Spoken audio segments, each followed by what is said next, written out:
I should have known the moment Mira smiled too sweetly across the table. That kind of sweetness only ever came before a blow. It was one of those evenings that tried too hard to feel warm.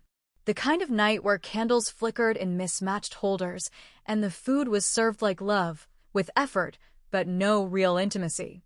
I had brought a bottle of Merlot and lemon tart from that little bakery my mother used to love. No one said anything about either. We sat around the table, Mira basking in the soft glow of everyone's attention. My parents laughed at her stories, even the ones that didn't have punchlines. I sat where I always sat at the far end, near the sideboard, like a guest who never quite belonged at the main table. Mira waited until after the second course.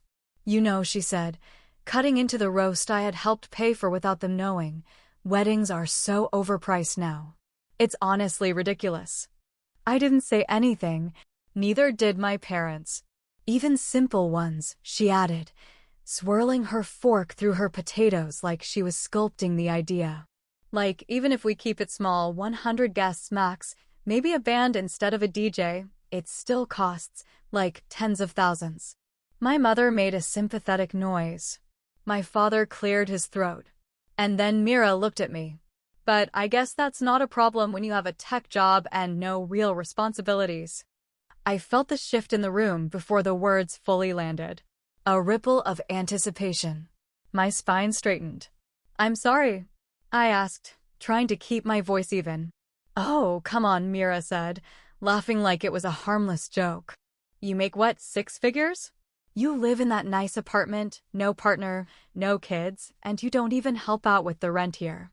Don't you think it's time you gave back to your family? I stared at her. My mother nodded gently. It's true, sweetheart. We don't like to say anything, but your father and I, well, we do make sacrifices. We don't complain. But things aren't easy in this place. My father chimed in. And Myra's right. She and Jake are starting their lives. They need a proper beginning. You could make that happen. Easily. Each word dropped like a stone in my chest. You want me to pay for her wedding, I said slowly. It's not just about the wedding, Mira snapped, her tone shifting from sweet to sharp. It's about finally doing something for us. For once. You act like you're the perfect daughter because you send a holiday card and show up with a bottle of wine twice a year. That's not real love. I opened my mouth, but my mother interrupted. Honey, you barely call. You don't visit unless we remind you. You just disappear until it's convenient. Myra's been here through everything. Everything. As if I hadn't quietly paid for everything more times than I could count. Mira leaned forward, eyes gleaming. You've done nothing, Elena. Nothing real. You don't help with the bills. You don't care if mom's back hurts. You didn't even show up when dad had that blood pressure scare. I was working a night shift, I said. I offered to drive him to the doctor. Too little, too late, Mira said. You're always too late. Or too busy. Or too important. I looked to my father. He didn't meet my eyes. You think we don't notice? Mira continued. You think we don't talk about it? How you waltz in with your expensive coat and act like you're better than us. You couldn't even pitch in when the kitchen flooded. That money came from my savings. My savings, I thought bitterly. The kitchen repair she was referring to? I had called the contractor. I had written the check. I had told the company to send the invoice to my name so no one would feel ashamed. My father spoke again. Look, Elena, we're just saying. If you won't help your sister now, when she needs you, then maybe you've made your choice about this family. I've been helping for years, I whispered. No one heard me. My mother folded her napkin delicately. We're not asking for everything. Just for you to do your part. I have done more than my part, I said, louder this time. Mira rolled her eyes. Here we go. The martyr act. I've been sending money every month, I said. To this household. My mother blinked. We haven't seen it. Exactly, Mira sneered. You're making stuff up now? I've been covering the shortfall on the rent, I said, voice shaking. Quietly. Through the building's account. My father laughed, short and disbelieving. That's impossible. We rent from some agency. I co-own this building, I said flatly. Silence. My parents looked at each other. Myra's face twisted. No, you don't. I do. She shook her head.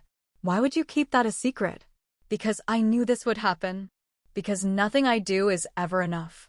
Because if I told you, it would become something else I was failing to do well enough. My mother pressed her lips into a thin line. That's a lot of resentment to carry, Elena. Resentment. I wanted to laugh. Not bitterly, just to release the pressure building in my chest. Resentment? Resentment is being 10 years old and learning to walk your little sister to school every morning because your mother's headaches meant she couldn't get out of bed. Resentment is skipping field trips because the family budget couldn't afford luxuries, while Mira got new dance shoes every season. Resentment is sitting in your first apartment, making sacrifices to send anonymous payments so your parents wouldn't have to face eviction, and being told to your face that you've done nothing. Mira stood up. Well, now we know why you never said anything. Because you wanted to control us. And you're mad that we're calling you out. If you don't help me with this wedding, you're not part of this family anymore. I mean it. No invitation. No calls. No contact.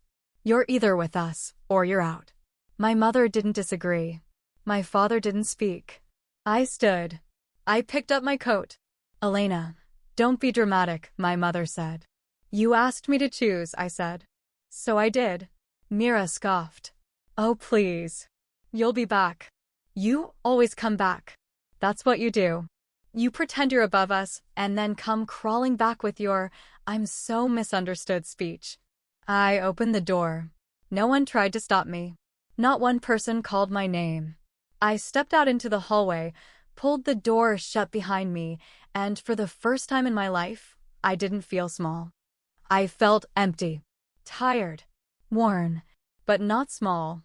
The night was cold, crisp, quiet, and for the first time, I wasn't carrying anyone else's warmth but my own. The drive home felt longer than usual, though I knew it wasn't.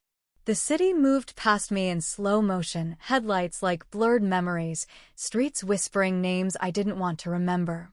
My hands stayed steady on the wheel, but my chest felt hollow. Like someone had scooped out something soft and vital and left cold air in its place. I didn't cry. I didn't even blink too hard. But every word they had said repeated itself, over and over, louder than traffic, sharper than the wind. You do nothing for this family. Barely visit. Always too busy. Nothing real. It's strange.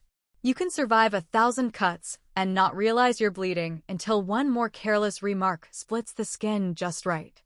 I parked outside my building and just sat there. The dashboard light cast a dim orange glow across my face. My reflection in the rearview mirror didn't look shocked or angry. Just quiet. A woman who had done too much for too long and was now standing in the stillness of her own exhaustion. I thought about going inside, but instead, I sat in the dark car, letting the engine cool and the night thicken. My mind drifted uninvited into places I hadn't let it go in years. I was 12 the first time I realized Mira could do no wrong. She had colored on the walls, giant pink and purple hearts, right across the living room wallpaper. I remember the panic in my chest, running to get a damp cloth, trying to clean it before Mom saw. I was terrified she'd be angry. Not with Mira. With me. For not stopping her. But when Mom came in and saw the mess, she laughed. Actually laughed. She's so creative, she had said, pulling Mira close. Such an artist, my little sunshine. I remember standing there with the cloth in my hand, still trying to scrub the crayon out of the wall. Later that week, I dropped a glass. It shattered in the kitchen sink, an accident. No one got hurt. But Mom's voice cut through the air like a blade. Can you ever be more careful? You're always so distracted. That word stuck with me for years. Distracted. It was a loaded word in our house. Distracted meant selfish. Ungrateful. Too much in your own head to care about others. But Mira could be chaotic and forgetful and thoughtless and still be precious. She was messy. She was spirited. She lied about homework? She was imaginative. She cried until she got her way? She was sensitive. Me? I was reliable, quiet, invisible, the dependable one. They never used those words like compliments. I eventually made my way upstairs and unlocked the door to my apartment. The scent of rosemary and warmwood met me like a faint memory. Home. My home. I didn't turn on the lights right away. I let the dark wrap around me like a blanket, safe and still.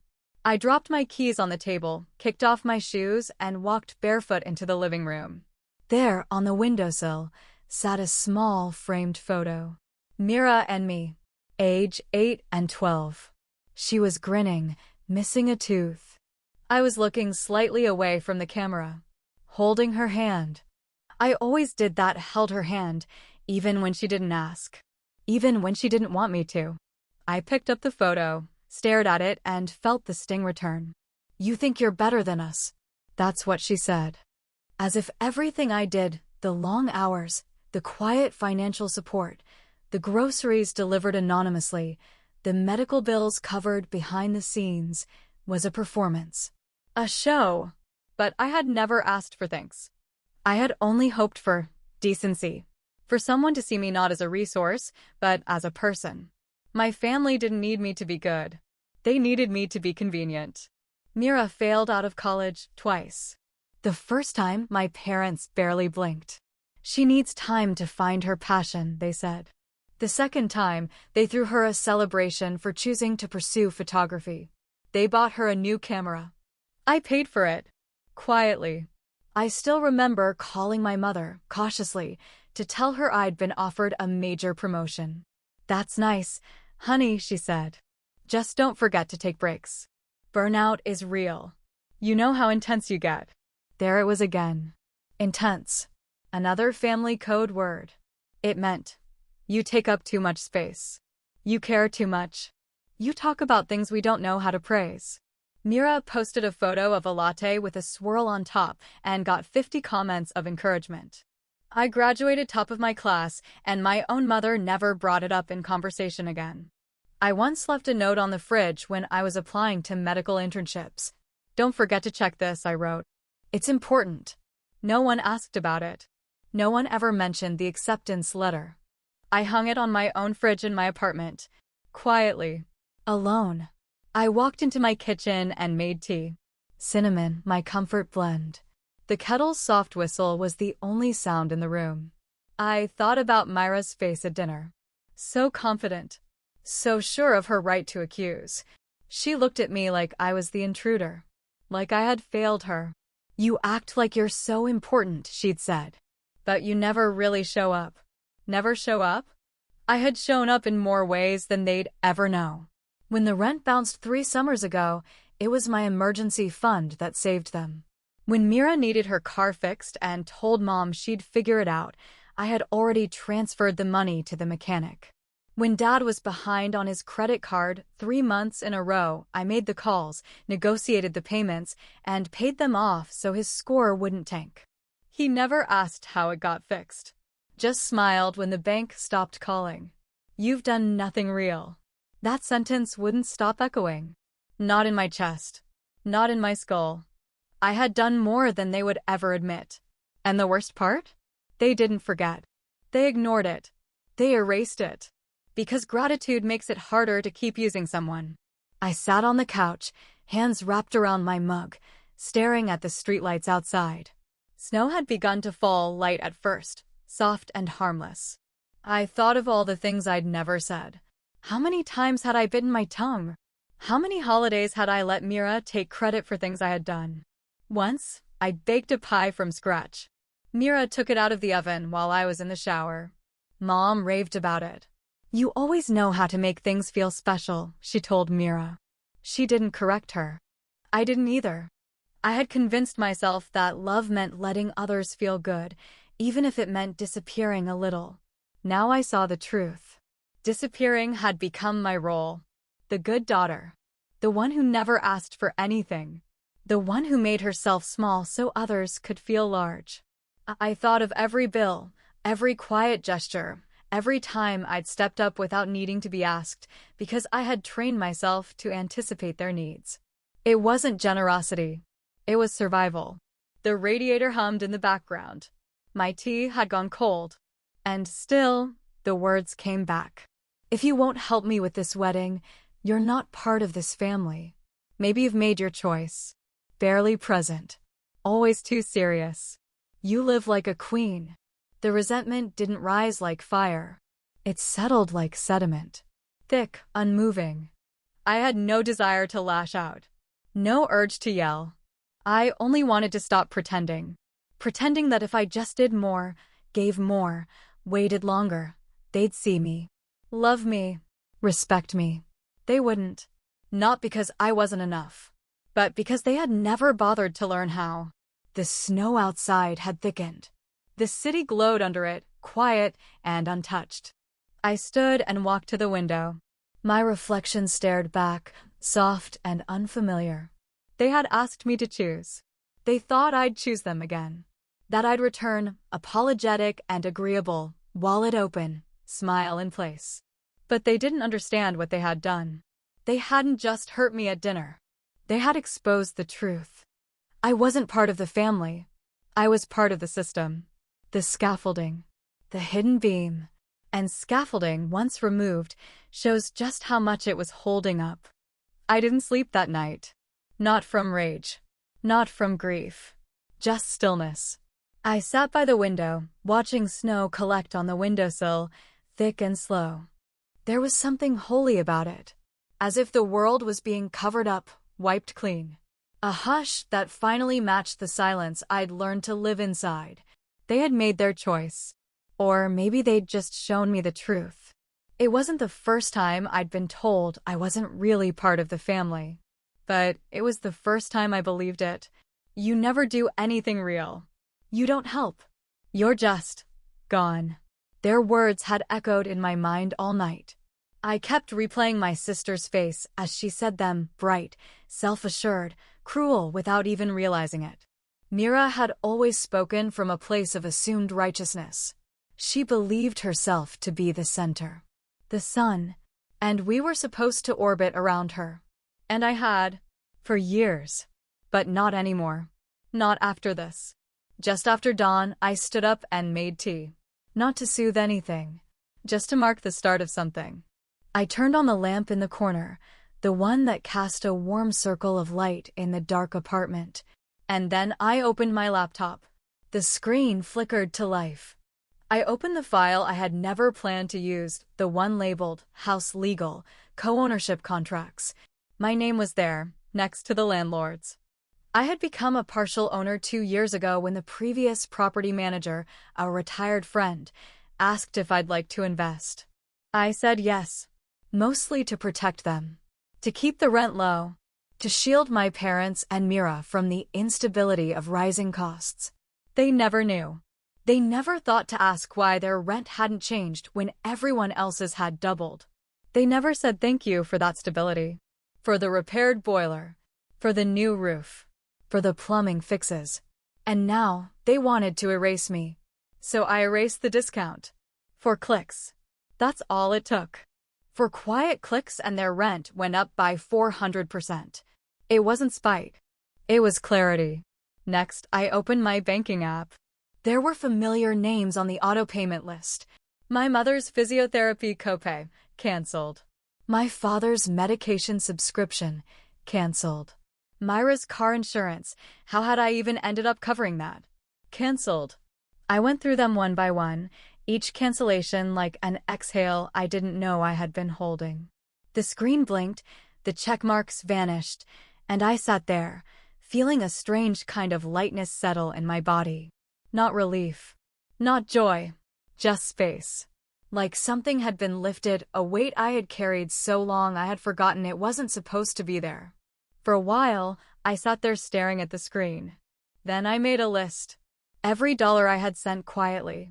Every bill I had paid behind the scenes. Every anonymous act of care I had done for a family that now accused me of absence. Groceries. Repairs. Flights. Deposits. Late-night calls to fix something before they even knew it was broken. All of it. Line after line.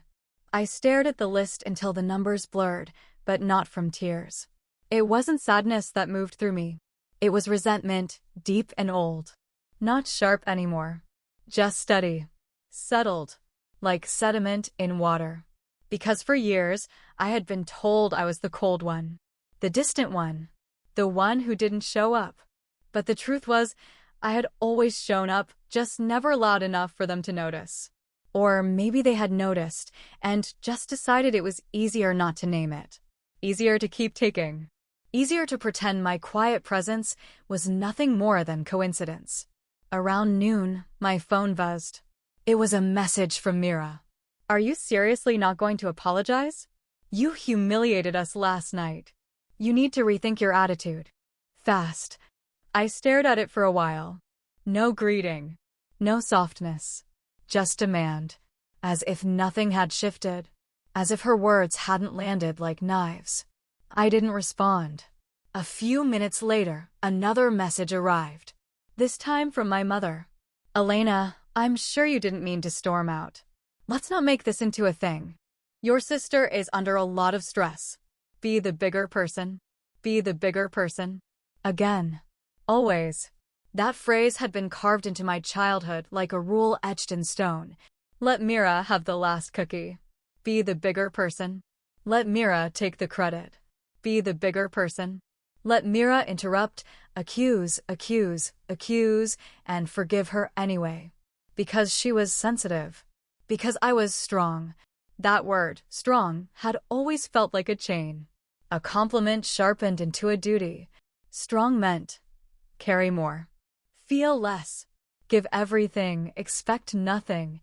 I was done being strong. Outside, the snow had picked up again. I opened the window slightly and let the cold air in. It felt bracing, honest. It reminded me of something I hadn't let myself think in a long time. I deserved to take up space. Not because I had earned it. Not because I had paid enough. Just because I was here. Because I existed. They had convinced me I owed them for my success. That the money I made was somehow theirs by extension. That my silence was a sign of love, not exhaustion. But silence isn't love. And love, real love, doesn't demand you vanish to make others comfortable. That afternoon, I logged into the landlord portal. There was a message from the property manager. Notice the rent adjustment went through. Just confirming you want to keep it? It's a steep increase. The tenants might not be able to pay it. I wrote back. Yes, keep it. It's time. That was all. No explanations. No apologies. Just the truth. By evening, the apartment was filled with the quiet I hadn't felt in years.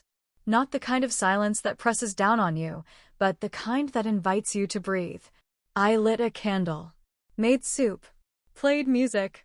The kind of small things that I used to rush past because I was always taking care of someone else's need. Someone else's drama. That night, I did something simple. Something I hadn't done in years. I wrote a letter to myself. Not to send. Not to share. Just to remember. I wrote. You were never invisible. They just never learned to look for you. You were never unloving. You were just loving in a language they refused to hear. You were never selfish. You were just tired of being emptied out for people who only knew how to take. You are allowed to stop. You are allowed to step away. You are allowed to exist without permission. I folded the letter and slipped it into my journal. The last entry before that had been 2 years ago. A note reminding me to buy Mira a gift for her birthday. I had bought it. A silk scarf. She never thanked me. She said it wasn't her color. The next morning, my phone was full of messages. From Mira. We got a rent notice. Did something happen? Can you fix it? From my mother. The landlord raised the rent. This must be a mistake. Can you look into it for us? From my father. Need to talk. Something serious came up. I stared at the screen. And didn't reply. By the end of the second day, the calls turned frantic. What started as confusion had shifted into full-blown alarm. At first, their texts had that polite edge, the kind that masks panic with pleasantries. My mother's messages were carefully phrased, scattered with soft words like clarify and maybe a mistake. My father tried facts and logic, as if he could reverse engineer this new reality like a broken faucet. Mira went straight for the dramatics. Each one exposed the truth. Not a single person asked how I was. No one asked why I might have done it. The assumption was that something must have happened to them, not with them. It never occurred to them that this was the result. That their world was unraveling because the scaffolding had stepped away. And that scaffolding was me. My inbox was full. Elena, can you help us contact the landlord? They're saying the rent was quadrupled. We've been good tenants. Surely this is a misunderstanding. I know you're busy, but this is urgent. Mira is very upset. She's having trouble sleeping. My hands didn't tremble as I read. I didn't feel triumph. I didn't feel power. I felt emptied out. I had always thought walking away would feel dramatic, explosive, but this was different. It felt like slipping out of a burning room after realizing no one noticed you were choking. Mira called twice, then 3 times, then 7. I didn't answer. Her voicemails started light, but by message 4 she wasn't masking it anymore. I know you're mad, but this is serious, Elena. They want us to pay over $3,000 next month. We don't have that kind of money. You always say you care about family. Where are you now? Why won't you answer? You've always been dramatic. But this? This is cruel. Cruel. I repeated the word aloud, just to hear how ridiculous it sounded in my own voice. They had called me cold for setting boundaries. They had called me selfish for protecting my time. They had called me cruel for finally stopping. Not once did anyone say, "We're sorry for what we said. We didn't realize how much you were doing. We never meant to hurt you." Not once. 3 days after the dinner, Mira sent me a photo of her standing outside the house, captioned, "Eviction is going to break, Mom. Hope you're happy." I stared at her message for a long time. No hello. No can we talk. Just emotional blackmail wrapped in a guilt trip. They didn't want to fix anything. They wanted the discomfort to go away and for me to be the one to absorb it, like always. That night, I sat in the kitchen with the lights low and my tea steeping in silence. My phone buzzed again. This time, a message from my father. "I thought I raised you better than this. You don't just abandon your family. Myra's crying herself sick. We gave you everything." Everything. The word hit like ice down my back. Everything? I remembered scraping together funds during my first job to help cover Myra's textbooks, the ones she later admitted she never opened. I remembered wiring money after the basement flooded, even though I couldn't afford groceries that month. I remembered sacrificing weekends, holidays, hours of sleep, so they could have peace they never even noticed came from me. And now I was being told I owed them everything because they let me grow up under their roof? I wasn't abandoning them. They had abandoned me years ago. They just didn't notice because I stayed.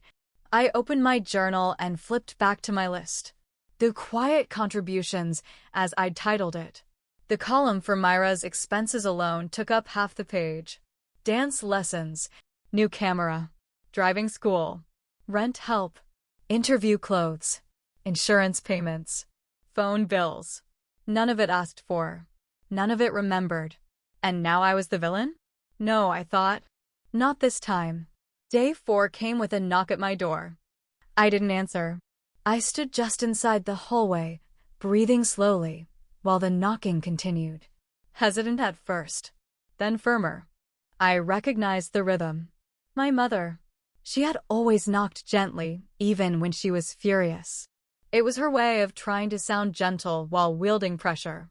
"Elena," her voice called through the door. "Please talk to us." A pause. "We know you're home." Another pause. "We didn't mean to upset you. Your sister is under a lot of stress. Weddings are emotional. We were all tired." As if that explained everything. "I'm sure you didn't mean to lash out like this," she continued. "But we're dealing with the consequences now, and we need you to be reasonable." That word. Reasonable. It had always been their code for Undo your boundaries. We're your family, she said, her voice softening again. Don't turn your back on us. I leaned against the wall and closed my eyes. They still didn't understand. They still thought this was about that dinner. It wasn't. That night had simply exposed the truth. That no matter how much I gave, it would never outweigh their belief that they were owed. Eventually, she stopped knocking. A few hours later, I got a text. We're leaving now. I hope you'll come to your senses. It's not too late to do the right thing. The right thing. By whose definition? Theirs? The ones who demanded love look like servitude? The ones who praised Mira for simply existing and blamed me for every boundary I dared to draw? I went for a walk that night. Snow still clung to the corners of the street, but the sidewalks were mostly cleared. It felt good to be outside, to move without urgency, to breathe air that didn't carry the weight of accusation. As I walked past the quiet windows of nearby homes, I wondered what their dinner tables looked like. Were their families inside laughing? Arguing? Sitting in complicated silence? Or were there other women like me, walking alone in the dark, finding comfort in the chill, in the quiet, in the absence of expectations? When I got home, I found a letter slipped under my door. It wasn't handwritten. It had been printed from a computer. That alone told me what I needed to know. It was from Mira. Elena, we're shocked and disappointed that you'd let things escalate like this. Mom and Dad are talking about legal action if the rent doesn't go back down. We want to give you a chance to fix this before it becomes ugly. Legal action. So now I was a threat. An enemy. They still hadn't said sorry. They still hadn't asked what I needed. Or how I was doing. Or why I might have pulled away. It was always about them. Their comfort. Their image. Their version of fairness, where I pay and they forget. I folded the letter and put it in a drawer. Not out of fear, but out of clarity. They weren't interested in mending. They were only interested in restoring control. The next day, I went back to the landlord portal. There were requests from their unit. Request for rent deferment. Appeal to property owner regarding financial hardship. Request to speak directly with the co-owner. I closed the page. I had already spoken in silence, in action, in finally choosing myself. Let them feel the discomfort of an empty safety net. Let them sit in the space where my effort used to be. It wasn't revenge. It was consequence. They didn't stop. Not when the rent was due. Not when the notices arrived. Not when their messages were left unread and the voicemails piled up unanswered. Instead, they changed tactics, as they always did when control began to slip. First came the silence, the wounded quiet, as if I were the one being unreasonable. Then came the guilt. Then, inevitably, the manipulation. It started with a group email. We'd like to move past this. We think it's time for everyone to calm down. Let's reset things. A carefully worded olive branch. But the middle paragraphs told the truth. They weren't apologizing. They were hoping I'd forget. Hoping I'd go back to being useful. Family means compromise. Let's not drag this out. We'd appreciate it if you reached out to the landlord and fixed the confusion. Confusion. That's what they called it. As if they had misread a utility bill, not burned a bridge with words they could never take back. There was no mention of the dinner. No mention of Myra's threats. My mother's gentle cruelty. My father's passive agreement. No one acknowledged the sentence that still echoed in my chest like a bruise. If you won't help, maybe you're not part of this family. I didn't reply. There was nothing left to explain. Nothing left to defend. I had spent years trying to prove I was good enough to be included. And now that I had stepped away, calmly, quietly, they mistook my silence for aggression. They couldn't understand that I wasn't punishing them. I was simply gone. 2 days later, a letter arrived at my apartment. It was from someone I hadn't spoken to in a long time, Mrs. Adler, the older woman who lived across the hall from my parents. Her handwriting was slow, careful. Elena, I hope you don't mind me writing. I wanted to thank you for everything you did for your family over the years. I know they never said it, but I always saw, the deliveries you made, The quiet repairs. The time you sat with your mother when she wasn't well. The way you helped Mira after her breakup, even when she pretended it was all her doing. You're not invisible. Some of us noticed. Some of us always did. I stared at the letter for a long time, then folded it gently and set it beside my tea. It was a small thing and somehow everything, because after all this time, I wasn't asking to be praised. I just wanted to be seen. When I didn't respond to the emails, the texts turned harsh. Myra's voice message was sharp-edged, her tone brittle. I can't believe you're letting this go on. You're punishing Mom and Dad for one stupid night. You think you're better than us just because you have some money and a lease agreement? That's not family. That's cold. Cold. Another word they love to use when I didn't react the way they expected. When I didn't give in. When I didn't absorb the impact of their choices with a smile. They thought silence meant distance. But silence was the first boundary I'd ever learned to trust. The next knock on my door wasn't from them. It was from my building manager. Your father called our office, he told me. He said he wanted to confirm the ownership transfer was valid. He seemed surprised. I nodded. It's valid. The manager gave me a look, not pity, but something close to understanding. He also asked if there was any way to revert the rent increase. I smiled gently. There's not. He nodded, then hesitated. I'm guessing this isn't just about the lease. No, I said. It never was. That weekend, Mira posted a long message on social media. One of those carefully constructed paragraphs full of vague references and smiling emojis that hide a much darker intention. Sometimes people you thought loved you show their true colors. Sometimes family turns their back. But we rise anyway. The caption beneath the photo was a filtered picture of her holding her engagement ring. A few sympathetic comments from friends followed. A few heart emojis. She didn't mention me by name, of course. But the message was clear. Rewrite the story. Paint yourself as the victim. Let the world believe you were betrayed by someone cold, someone heartless. I didn't respond. Not online. Not in private. Because I knew something Mira didn't. You don't have to explain the truth to people who already decided not to see you. My parents came by once more. Together, this time. I didn't open the door. From behind the peephole, I watched my mother nervously smooth her coat. My father stood stiff, uncomfortable, as if unsure why he had come. They knocked. Waited. Knocked again. Eventually, my mother spoke. Elena, please. We can talk. We're willing to move forward. But we can't do that unless you meet us halfway. Halfway. The place I had been standing my entire life. Bridges built from my time, my money, my silence, all of it extending toward them while they stood unmoving on their side of the divide. They didn't want peace. They wanted me back in my role. I let the silence answer for me. After a few minutes, they left. I didn't watch them go. I didn't need to. Inside, I lit a candle and opened Mrs. Adler's letter again. The ink had started to fade where my fingertips pressed the corner too hard. I traced it gently. You're not invisible. Not anymore. The strange thing about choosing yourself is that it doesn't feel triumphant. It feels quiet. It feels like sleeping through the night without waking from anxiety. It feels like making dinner and not waiting for a thank you that never comes. It feels like buying flowers for your own kitchen simply because they make you smile. It feels like peace not because everything is okay, but because you no longer believe it's your job to make it so. Sometimes I wonder what they're saying now. I imagine my father at the kitchen table, reading another overdue notice with a furrowed brow.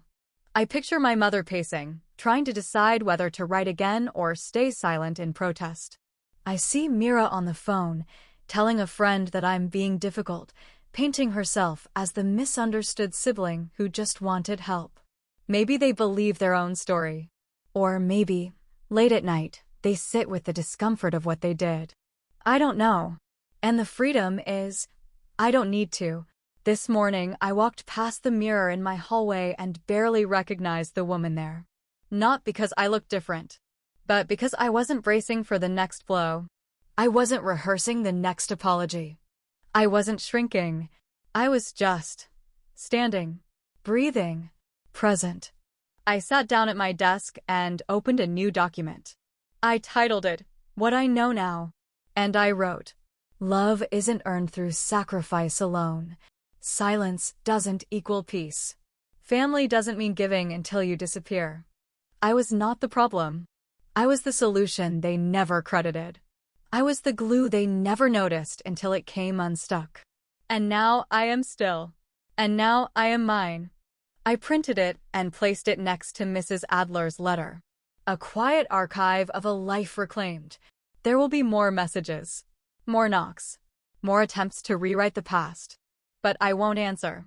Not out of anger, not out of bitterness, but because some doors, once closed, should stay that way, not as punishment, but as protection. The light through the window shifted, and I wrapped my hands around a fresh cup of tea. Outside, the world moved on, slow, indifferent. Inside, I smiled. Not because I had one, but because I had stopped losing myself.